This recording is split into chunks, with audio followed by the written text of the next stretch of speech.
Good day, everyone, and thank you so much for tuning in to the Charms Medi House Foundation first annual Women's Health Month event. And before we get started, I just want to put out there this disclaimer. Charms Medi House Foundation is not a medical advice company. We're also not a healthcare advice company. And you might be saying, but you say Charms Medi Health. So if you're not an advice, or you don't do that, what do you do? And this is what we do. We offer healthcare resources, we offer medical information. So if it's anything past that, what we do is encourage you to feel empowered and educated to go and speak to your medical team. Dr. Google is fine if you understand Dr. Google. If you understand who's putting the information out there on Dr. Google, it's fine. But if you do not understand the information and you're lost with what's being put out, there in reference to your healthcare or your family's healthcare concerns, then you need to speak to a doctor. They went to school, after all. They did a lot of school time so that they can learn and understand the nuances of the healthcare, not so much the healthcare, but the medical field that they are actually in.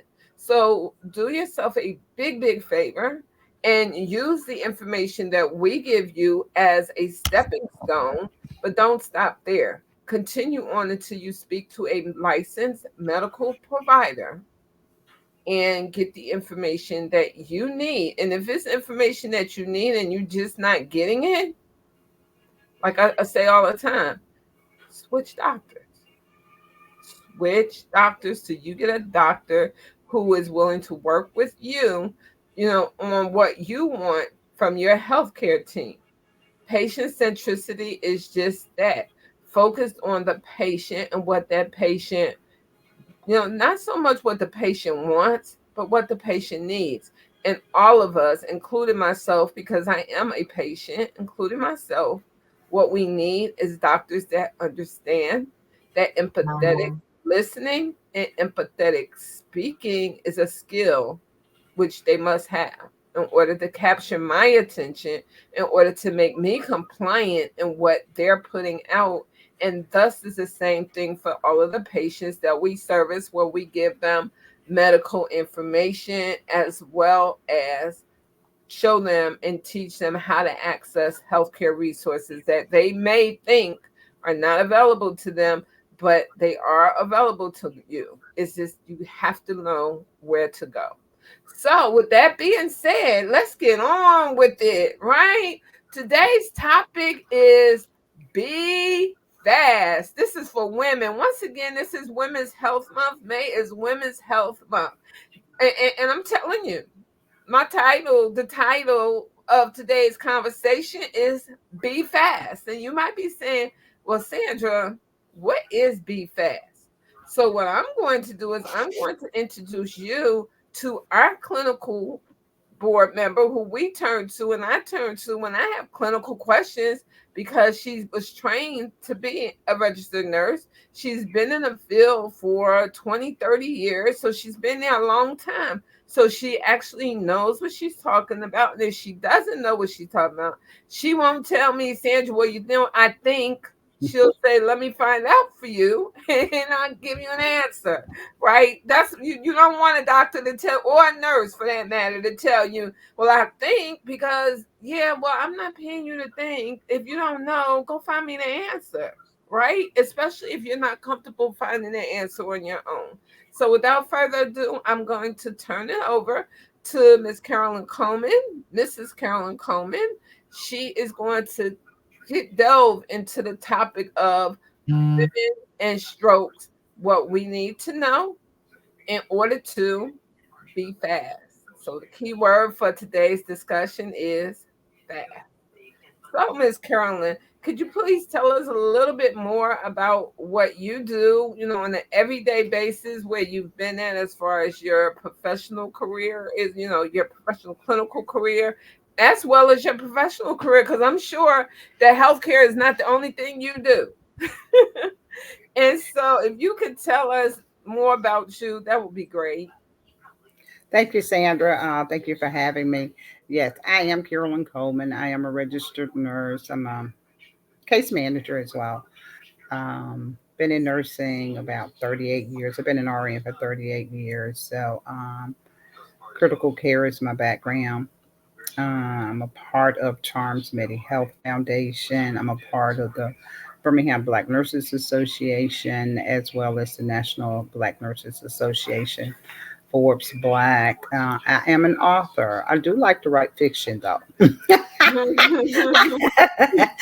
I also do Christian nonfiction as well. So, it is very cathartic. It just kind of, it's definitely a release. So, that is a part of who I am. But I also do Christian nonfiction as well. So let's talk. Let's begin with stroke, and then I think Sandra's going to have some questions for me. But stroke is, when it comes to women, this is our focus. Stroke is the number three cause of death in women, and it kills more women than men. In fact, one in five women will die from a stroke, will have a stroke. I'm sorry. We already talked about the death and stroke. African American women are 50% more likely to have a stroke than their counterparts. So those numbers alone should make you take notice. Some of the risk factors of stroke: being pregnant, menopause, being overweight, not eating properly, inactivity, alcohol consumption, smoking, age, we mentioned that, hypertension, having a prior stroke. And I think that's basically it. I will, as we go through the questions, we'll probably answer more questions or have similar answers in part.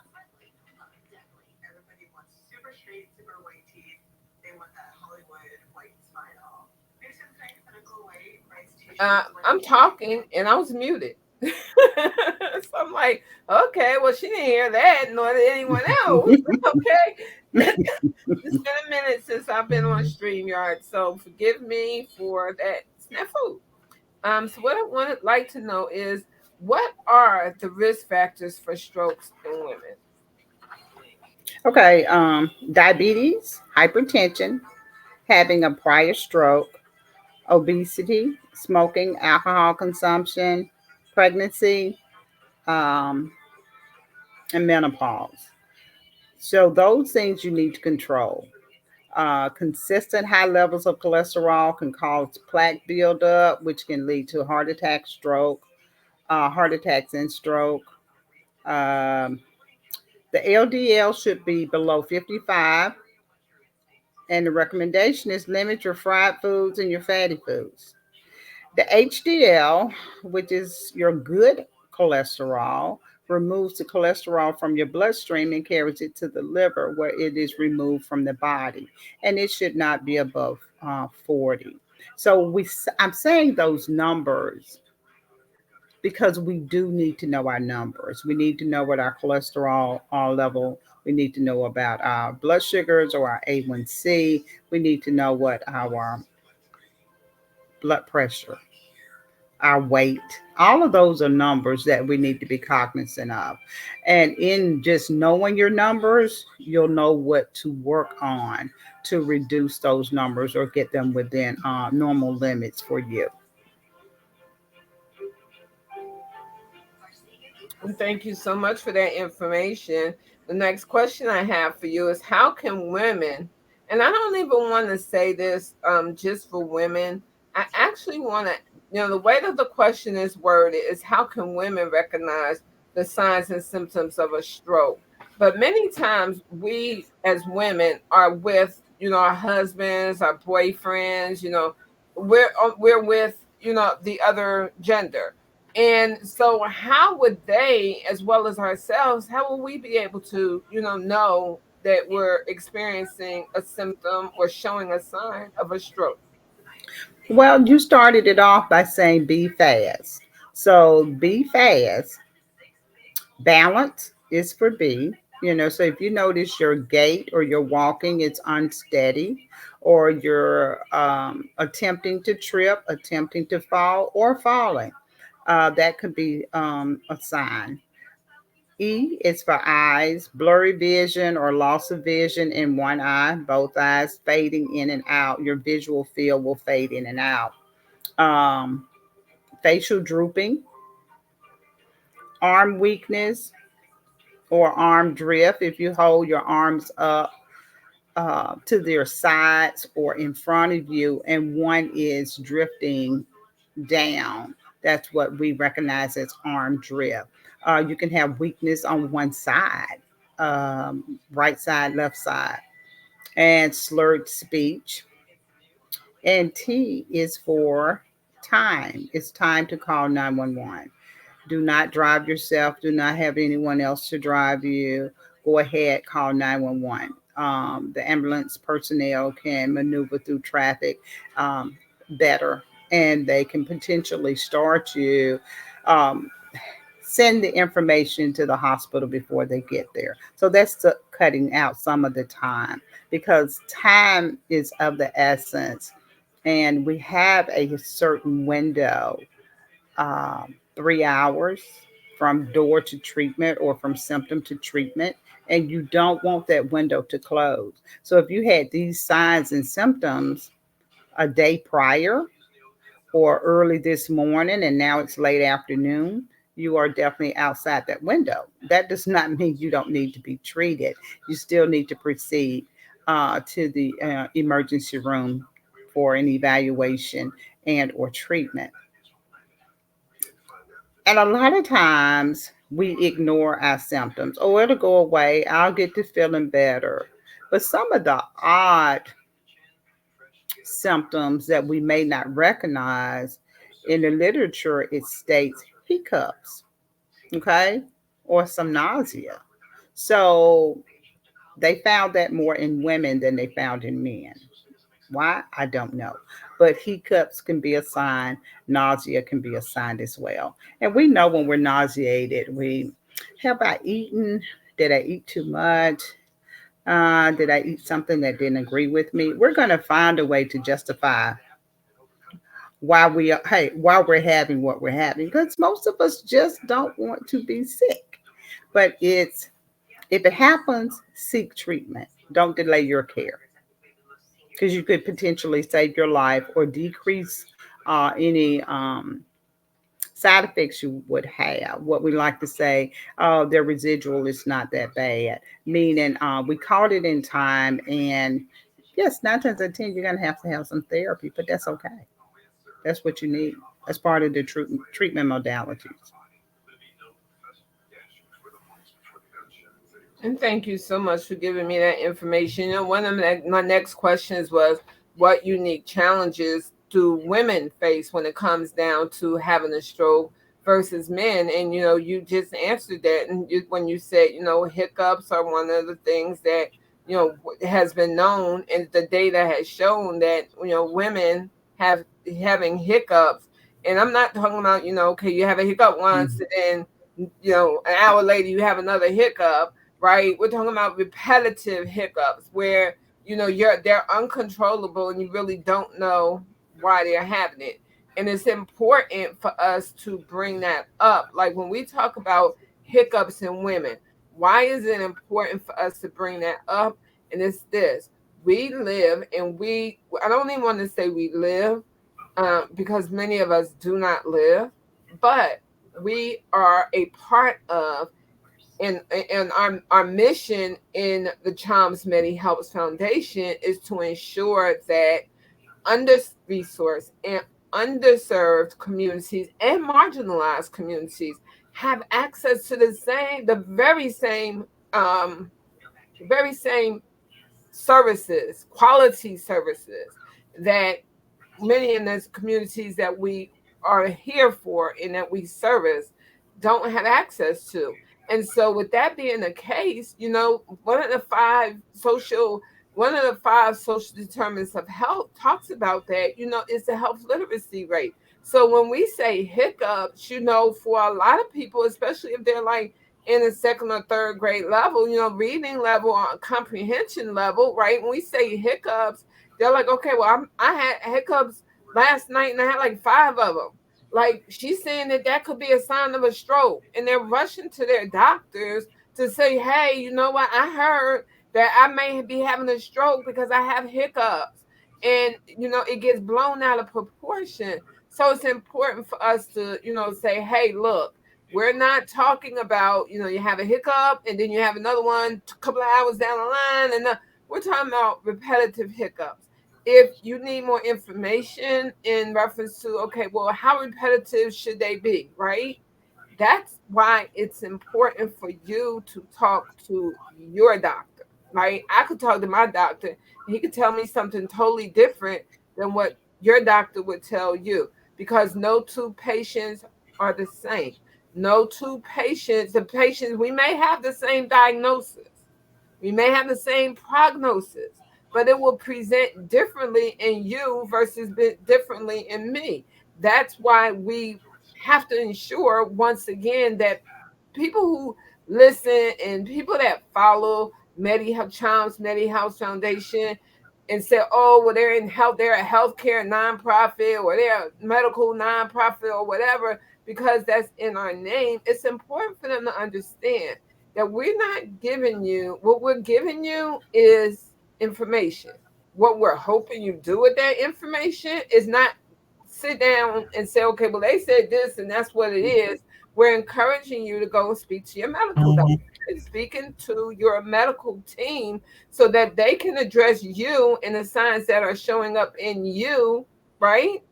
Just like they can address me and the signs that are showing up with me. It's all a part of self advocacy. So I thank you so much, Carolyn, for bringing that, introducing that. Along the lines is, if you want to know, okay, well, what other challenges do women have in this short time span that we have on tonight's call? We really don't have the time to get into the other, like all the other challenges that might be out there. But that's why it's important for you as a patient, or maybe you're the loved one of a patient. When I say patient, I am not just talking about the person that has a healthcare challenges. Yes, When I say patient, I'm talking about the internal the and individual. external networking support system that that person that's going through the challenges is having. It's time for you to speak to that person. You said, well, I can't speak on their behalf. There's forms, there's HIPAA forms, there's all kind of forms that you can get, which will allow you to talk on that person's behalf, right? Give me one moment.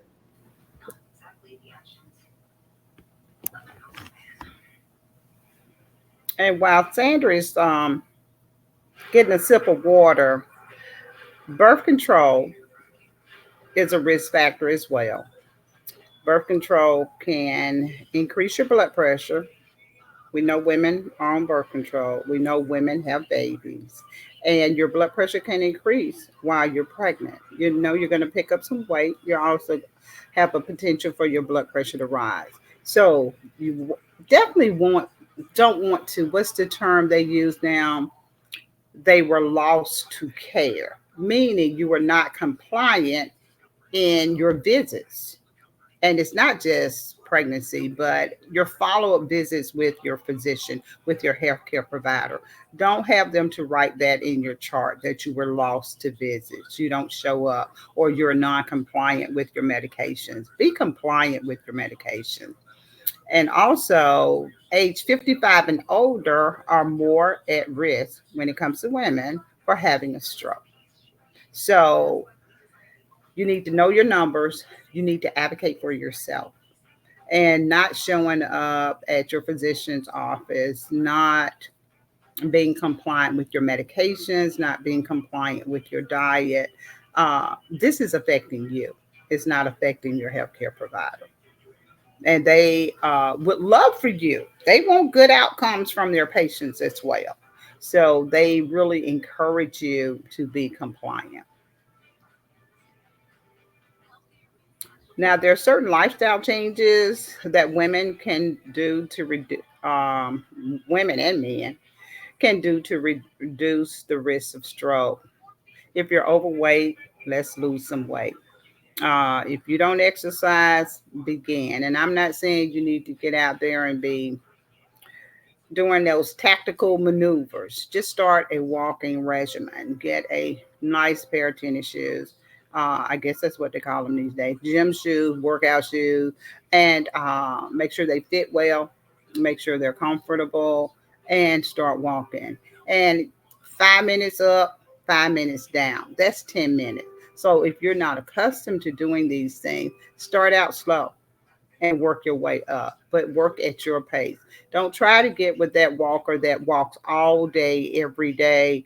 They're going to do an hour a day. You will be lost to treatment for sure, okay? Because you're going to get discouraged. And that we don't want you to do. We want you to be comfortable with what you do and how you do it. Eat more fruits and vegetables, eat a heart healthy diet. For people who have hypertension, the DASH diet, it is designed for people with hypertension, and it encourages more fruits, more vegetables, dry beans and peas, and nuts, things of that matter. You can also use that Mediterranean diet to help with your blood pressure control and your cardiovascular system. And it speaks to limit your red meats. And that's what we should be doing with all of our diets, basically. Limit your red meats. If you are a social drinker, they want you to drink, if you're female, they want you to drink 1 glass of wine a day. Men can have two. And if you're not a social drinker, you drink a little bit much, talk to your doctor about reducing that, because you don't want to go cold turkey with that. But you do need to think about limiting your alcohol consumption. If you are a smoker of any type, just quit. If you need help, let your doctor know. They may give you the number to 1-800-QUIT, which gives you tips on how to quit smoking, tips and suggestions. Okay. Um, how can women advocate for their own health when it comes to stroke prevention? Know your numbers, know your blood pressure numbers, know your cholesterol numbers, and work toward correcting those numbers so there'll be the betterment for you. That way you can improve your health. Remember, your health is truly your wealth. And anything you can prevent, let's try to do so. So I'm going to piggyback to the DASH diet, and it is dietary approach to stop hypertension. Fruits, vegetable, whole grains, low fat dairy products, lean protein. Limit foods high in salt and saturated fats and sugars. Now, the Mediterranean diet, I'm just going to expound just a touch more. Use or consume plant based foods, vegetables, fruit, nuts, whole grains, beans, peas, a moderate amount of dairy. You can eat poultry, you can eat eggs, and you definitely can have seafood. Salmon is good, it has omega-3 in it. They recommend olive oil, blueberries, garlic, but limit your red meats. Sandra, do you have any additional questions? I do. And what I do want to ask and what I do want to point out, and so it's really, once again, we're going back to this, and you might be saying, well, you know what, you're nagging us about going to the doctor. I don't want to go to my doctor. I'm okay. I can do this on my own, right? But it's really interesting. So I love shrimp. I'm like I don't eat red meat at all. I don't eat I don't even really eat brown meat. The only meats that I really do enjoy eating are like turkey and fish and seafood. Not all seafood, but some seafood, especially shrimp or you know, especially shrimp. Like that's one of my favorites. I think I get that from my mom, but that's one of my favorites is shrimp, right? And we had on Nurse Tracy did the diabetic conversation with us. She came in and she spoke to us about diabetes. And so we started talking about food and she mentioned shrimp. And I was like, what? Right. I'm like, what? I can't have no shrimp. She said, Sandra. She said it to me just like my functional medicine doctor said when I first started treating with her. Um, and I was eating fruit, but I was eating the wrong fruit for my body, right? Which is goes again to everybody's body is different. So prior to me being treated by my functional doctor, I would get up every morning. Um, just about every morning. The only time I wouldn't do it is if I was on vacation or if I was out of town. I would get up and I would make me a pina colada. So when she told me I couldn't have pineapples, well, my heart dropped. I'm like, what do you mean I can't have pineapples? I drink that every day. And she's like, well, you can continue to drink it. It's your health. You do what you want to do with your health. I'm just telling you, for you, you have to eliminate pineapples. You have to eliminate bananas. So when Tracy came on and was sharing information and she was speaking and she said shrimp, I'm like, I can't get that up. You know, she was telling me, you know what, Sandra, shrimp has a lot of sugar in it. And I was like, well, I can get that up, and I love salmon. She said, well, you look at it, all seafood has sugar in it. And I was like, what? And so I started thinking the same thing about, where you get your meats from and how good those meats are actually determines a lot of what's in it, So now I try. I wasn't trying before. Shrimp was a shrimp to me, right? I don't care Oh where. yeah, I wouldn't have thought it had sugar in it. I wouldn't have thought about I that. yeah, I really didn't, and I want to say it was sugar. I don't want to say it was salt because we were talking about diabetes, and maybe yeah. So look it up because it is either sugar or salt. Whatever it was, it started with an S. Whatever it was, it started with an S, and it was something that I didn't want to hear because I love shrimp. So I'm like, okay, well, I could do it, but I have to do it in moderation. And I have to Absolutely. watch where I get, like, I'm making sure that I'm getting wild caught versus getting a regular. So these are all things, getting a regular salmon, if I get wild caught salmon, or, just these are just things that you actually talk to your doctor about and say, hey, I'm understanding that even with my endocrinologist, she's like, well, you can have shrimp, but you need to be like limiting it to maybe like 4 to 6 when you do have them. You don't need to be eating like 12 to 24 shrimp. You need to be doing it in moderation, right?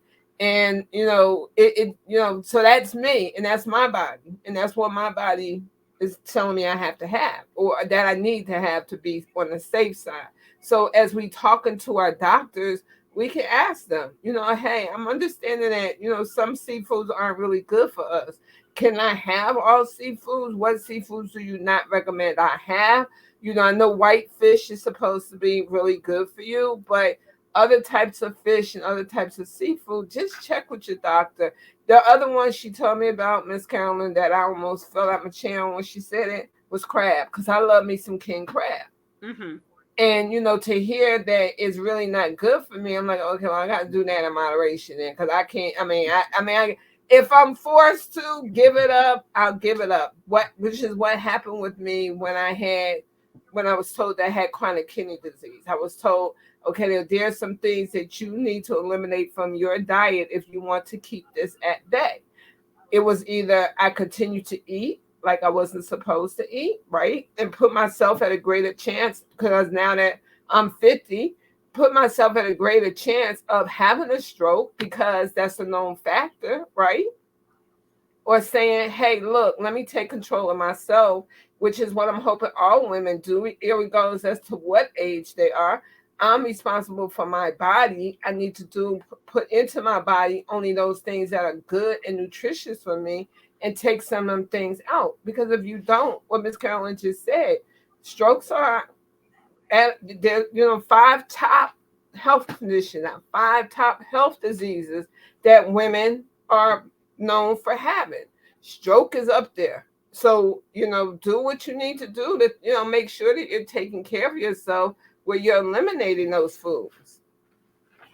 Well, Sandra, I know by being a nurse, if you just snatch something away from a person, Mm-hmm. it frustrates them to the point where they just can't eat and don't eat. Right. When I was new in nursing, they would change their diet drastically. The physician would order a drastic diet change. And you go in, how did you enjoy your meal? I hated it. In fact, I didn't even eat it. And so when you look, you're like, well, they have to eat something. Right. And so some patients became what started to become emaciated because they were weak. You're still giving them their medication. They're taking the meds, but they're not eating. And little old me, new in nursing, but a little common sense. I said, I think if it was me, I just kind of slowly changed their diet regimen. You can't take me Right. off cornbread and tell me to eat this piece of toast. It just doesn't have the same texture, doesn't have the same taste. But just at least give me a suitable slice. Allow me to have that. And then they started writing orders, have their family to bring them some food from home because you can't just snatch it away from people. So it gets back to moderation. um we just have to think about moderation and sense and sensibility when it comes to taking care of our health. The gradual change is what you can't do it overnight. You can't, none of us can. What is overnight gonna do? I did it today, yay, and tomorrow you're like, well, nobody's watching, I'm gonna go ahead and eat this. Well, then we don't have to watch you. Your numbers are going to show what you're doing and what you're not doing.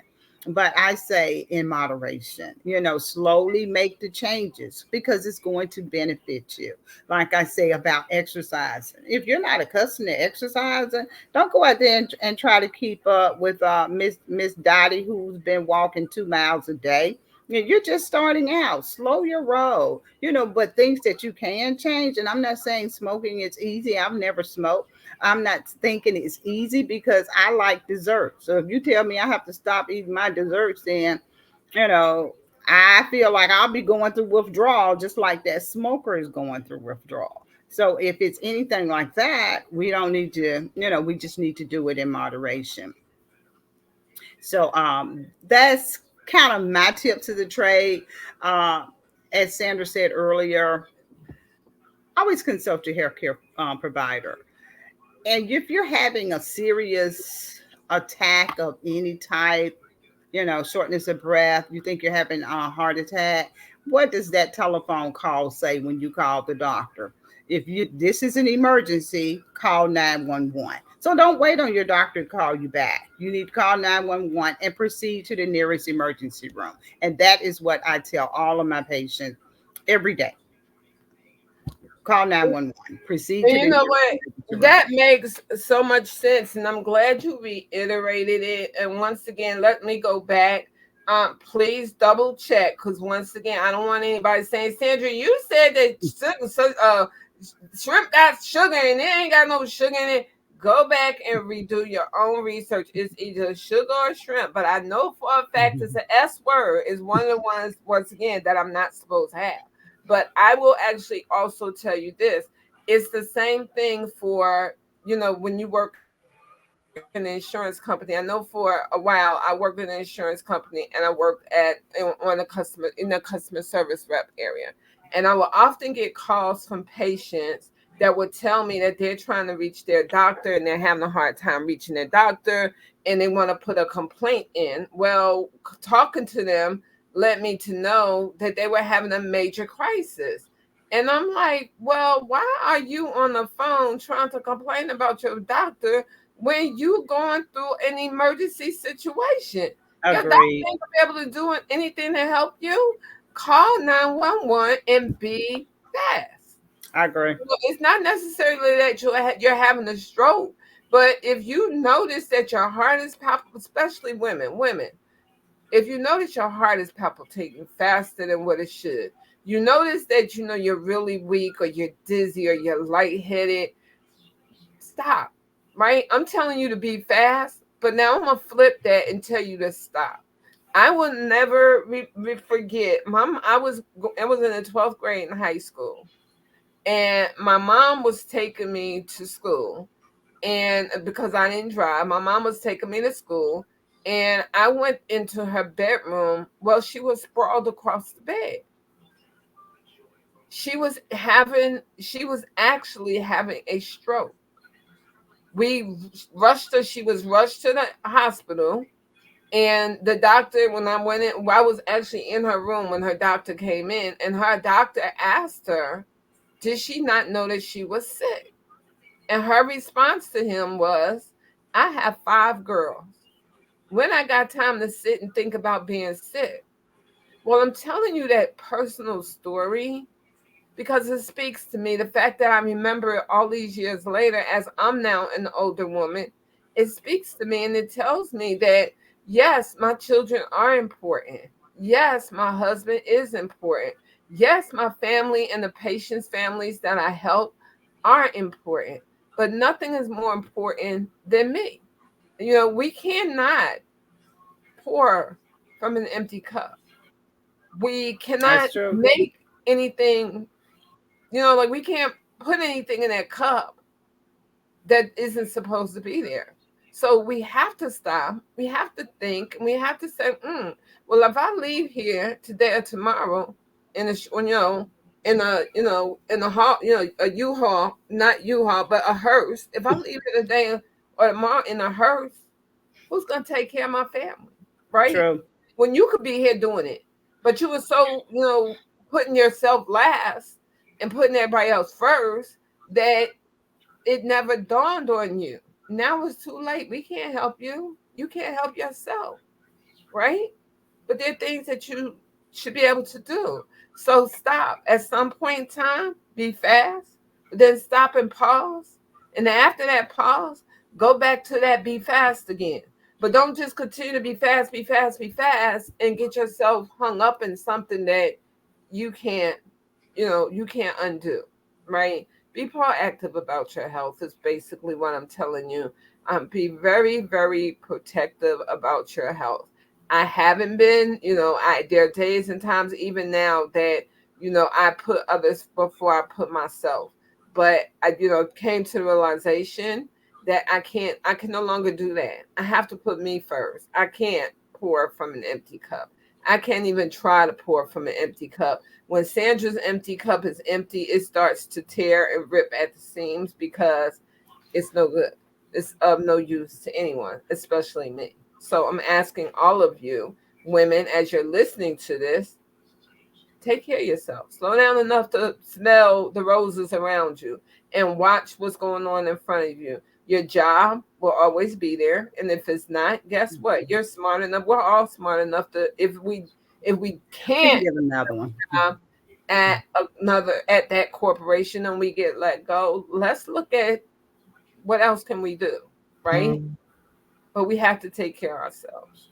I'm going to get off that horse of asking you, and not just asking you, but telling you, because I love all of our queens, right? We're all queens, and we all deserve so much more than what we give ourselves that is unspeakable of what we do to ourselves in the process and the problems that we put ourselves through.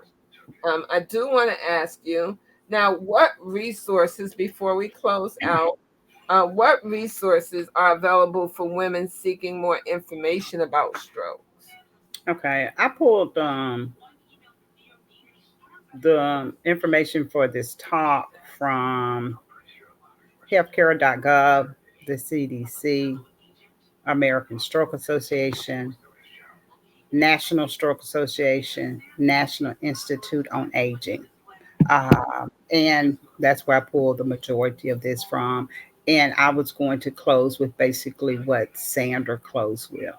Take care of you. Um, I went to pick up my KitchenAid mixer the other day and started having muscle spasms. I quickly put it down. My husband was walking through the house. I said, "Hey, can you take this back downstairs?" because it needed to go. I did not force that issue at all. I put it down. I walked away from it. And that's some things what we have to do. We can't save everyone, but if we're not in a space where we are healthy to take care of our families, who will? Somebody will. They'll pull up. They'll figure something out. You don't want to make it massive for them. So let's take care of one another, but let's concentrate on ourselves first. And to have a stroke is it's traumatic from patients that I've had. It's traumatic. It's a lifestyle change. It's a lifestyle change, but it doesn't mean that you can't come back from it. But And don't ignore your symptoms. and you know, the most well, I'm not going to say the most important thing, but one of the important things that we have to recall and remember and know about strokes is that strokes are preventable. They are, in fact, preventable. Data has shown that there's a number of peer review reports out that shows that strokes are preventable. There's some things that we have to do. And one of those things that we have to do, especially as women, is take care of ourselves. But strokes are, in fact, preventable health conditions. Absolutely. And this is a sticking point with me. Oh, women have babies every day. Well, yes, they do. But they also can have high blood pressure and a stroke while they're pregnant. Mhm. That just because they're pregnant is not going to prevent the stroke. It's not going to prevent the high blood pressure. That's why that is monitored a lot. And for some women who take birth control, um, and or on antihypertensive, and they become pregnant, they have to take them off. So they have to watch them a little bit more closer. So yes, women do have babies every day, Mhm. but there is a risk to it all. Okay. And what we're giving is tips and tools of the trade. As I tell my patients, if you feel as though you're in crisis, you have shortness of breath, chest pain, or you have that arm weakness, you have aphasia, word salad, whatever you want to call it, call 911. That's what your doctor will do if someone answers the phone because they're busy. Everyone is busy. Um, so call 911 so that you can get to the nearest emergency room. That's another is another fact, right? If It you're is. experiencing that kind of, you know, situation, you need to call 911. You Stop, need to call 911. stop hanging around and thinking, oh, it's going to change and this, that, and the other, and just blowing it off. Stop doing that. And, when my mom, I'll take it back to my mom, when my mom was sick and she, had that stroke and was rushed to the hospital, and she told the doctor what she told him. Well, at that point in time, we didn't have telehealth. We didn't have the internet as the internet is today. Now we have the internet. So even if if you're thinking that, you're having some symptoms and, you want to know what to do with them, right? And you're like, well, I don't really think I'm at the point where I need to call 911 just yet, right? Get on the phone and call your insurance company's 24-hour nurse line. Let them help you, or go online and set a telehealth appointment. Yes, you will be charged. It's really not that much that you will be charged for it. But set up a telehealth appointment and talk to somebody and let them tell you whether or not you what do you need to do, right? But if you know without a shadow of a doubt that you're having these symptoms and they're not going away, they're getting worse, call 911. Don't call your doctor. Don't call your mama, your sister, your brother, your auntie, your uncle. Don't call none of them unless they're in the house with you and they can get you to 911 quicker than you can get to 911 yourself. Then call one of them. But if they around the corner, down the street, in another state, another city, they're not going to be able to help you. So don't call them. Call 911 if you have to be admitted into the hospital. Well, heck, they can come visit you or send you calls, or you got FaceTime now. Do some FaceTime, do some something, right? But be fast when you notice these symptoms and signs. Please, ladies, be fast. Please, gentlemen, now with these, with the women, if you notice that you're with someone of a female persuasion and they're having some problems, and you're asking them, are you okay, and they can't answer you, or you see them stumbling or something like that, get them some help. We're in this together. We each Yes. one another. We're in this together. So get them some help. Even if they tell you, no, I'm okay. If you look at them and they really don't look like they're okay, then the chances are they're really not okay. Get them some help. But I agree. ladies, we got to do better. We have to do better when it comes down to taking care of ourselves. Miss Carolyn, I thank you. And before we close out, really quick, I do want to say now there are some places that you can call and you can get resources, or you can get help. You can find out, what's available in your area where you live at. If you want some more information on strokes, there's a stroke association. You can look up online. You can ask your doctor to give you some help, some more pointers on where you can actually go to look for. You can call 211, ask them, hey, I need some references, or I need some resources in reference to strokes, some information, some written information. You can go online and get that same information online. And believe it or not, the latest thing in helping people get access to healthcare is using AI. You can put in AI, what is a stroke? What are the symptoms? And it will give it back to you. That information back to you. Just be really careful about, any information you're receiving if it's not medically proven, to what you can understand. With that being the case, I am going to go ahead and close out this evening. Miss Carolyn, thank you so much for coming. You know, for us on this Sunday at this last minute, and going ahead so that we could kick off Women's Health Month, even though it started 4 days ago or 5 days ago. It was important for me to get this up, to get this going. It's equally important for me to once again tell everyone, Chom's Medi Helps Foundation is not a healthcare company. We are not medical providers. What we do, what our niche is, and what we're great and awesome at doing is providing you with the information you need for medical resources as well as health information. So if that is what you're looking for, and we offer this in all states. So while our home base is Chicago, Illinois, we do offer it on the national level. The information and the information and the resources may change. However, we're knowledgeable where we can get you that information for what's available to you in the area you live in. So with that being said, I'm going to go ahead and close out this evening. If you're watching this during the daytime, please enjoy the rest of your day. If you're watching this at night, please enjoy the rest of your evening whenever you're watching this. If you're tuning in and you're watching this on LinkedIn Live, thank you, thank you, thank you for tuning in with us. I can't say enough how I so appreciate you stepping in this evening and taking some time out and listening to this very important conversation that we had in reference to being fast. We will be back on Wednesday. This Wednesday, we're having a quilting party.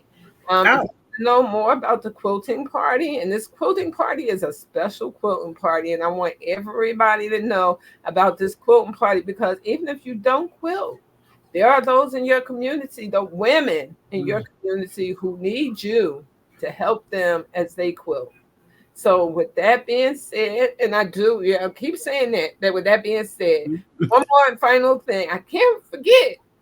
Please, please, please go to our YouTube channel and subscribe. We need subscribers. If we can get you to go to our YouTube channel and subscribe, that would be so great. We also just unveiled our new revamped website. So please take the opportunity to visit our website, look at our library of videos that we have available. We so appreciate you.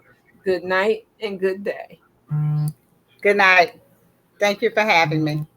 You're welcome.